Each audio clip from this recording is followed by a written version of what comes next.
অন্যদিকে তারকেশ্বর থেকে গ্রেপ্তার করা হয়েছে কামারপুকুর পঞ্চায়েত প্রধান। ইতিমধ্যেই তৃণমূল প্রধানকে গ্রেপ্তার করা হয়েছে এবং একাধিক অভিযোগ রয়েছে।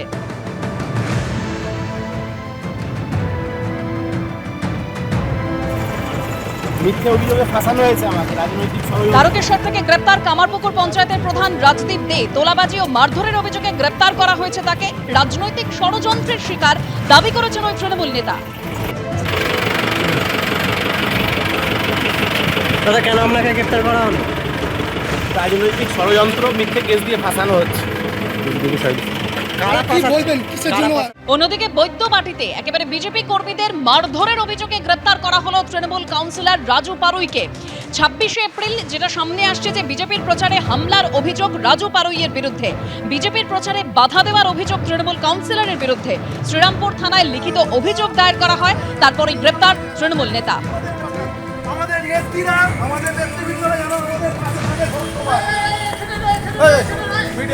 জয় বাংলা।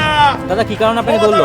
জিন্দাবাদ, অভিষেক ব্যানার্জি জিন্দাবাদ, আমার কল্যাণ ব্যানার্জি জিন্দাবাদ, আমার এক্স এমএলএ অরিন্দম গুই জিন্দাবাদ।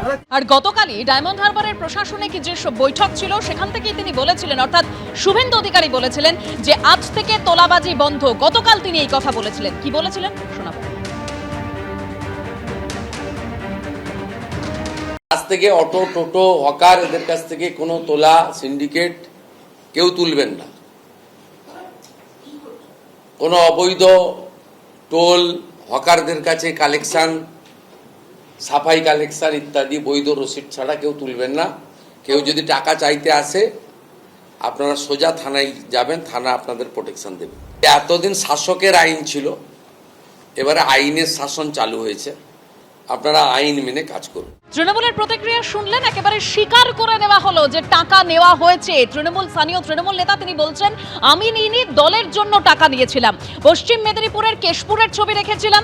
অন্যদিকে গতকালই দেখিয়েছিলাম আপনাদের বীরভূমের কঙ্কালীতলা, যেখানে সরকার বদলের পর বিজেপি কর্মীদের থেকে যে টাকা নিয়েছিল তৃণমূল, অর্থাৎ জরিমানা নিয়েছিল, সেই জরিমানা ফেরত দিয়েছে। কঙ্কালীতলায় ঘর ছাড়াদের ঘরে ফেরাতে বিজেপি কর্মীদের থেকে নেওয়া জরিমানা ফেরত। বিজেপি কর্মীদের থেকে নেওয়া টাকা ফেরালেন কাজল শেখ ঘনিষ্ঠ তৃণমূলের উপপ্রধান ও অঞ্চল সভাপতি। 50,000 থেকে 1.5 লক্ষ টাকা জরিমানা নেওয়ার অভিযোগ সামনে আসে। 21 ও 24-এ ভোট পরবর্তী সন্ত্রাসে ঘর ছাড়াদের ঘরে ফেরাতে জরিমানা নেওয়ার অভিযোগ। টাকা ফেরত পেলেন শান্তিনিকেতন থানা এলাকার 11 জন বিজেপি নেতাকর্মী। যাদের থেকে টাকা নেওয়া হয়েছিল তারা কি বলছেন শুনুন। যখন 21 সালে ভোটটা হয়, ভোটের পর আমরা হেরে যাই।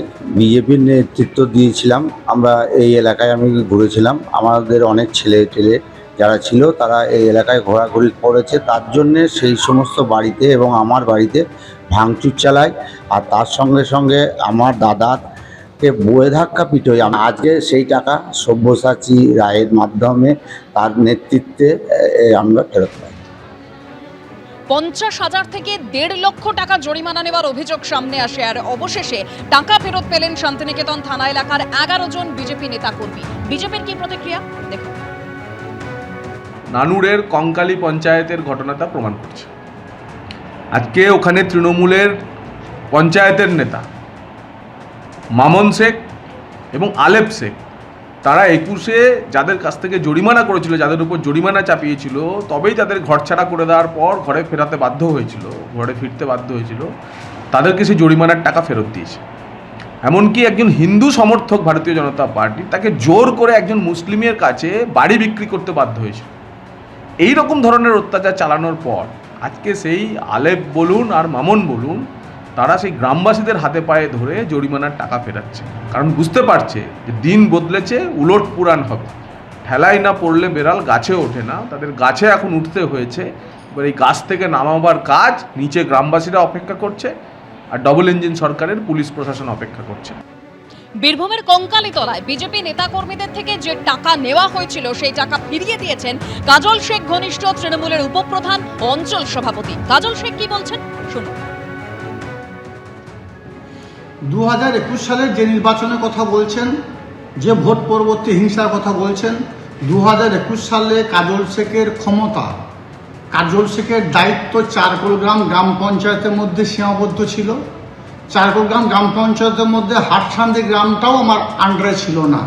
কোনো ধরনের অপ্রীতিকর ঘটনা ঘটে থাকে বা কেউ কারো কাছ থেকে যদি টাকা নিয়ে থাকে বলপূর্বক জোরপূর্বক, তাহলে সে বিষয়টা আমার জানার কথা নয়। এবিপি আনন্দ, এগিয়ে থাকে, এগিয়ে রাখে।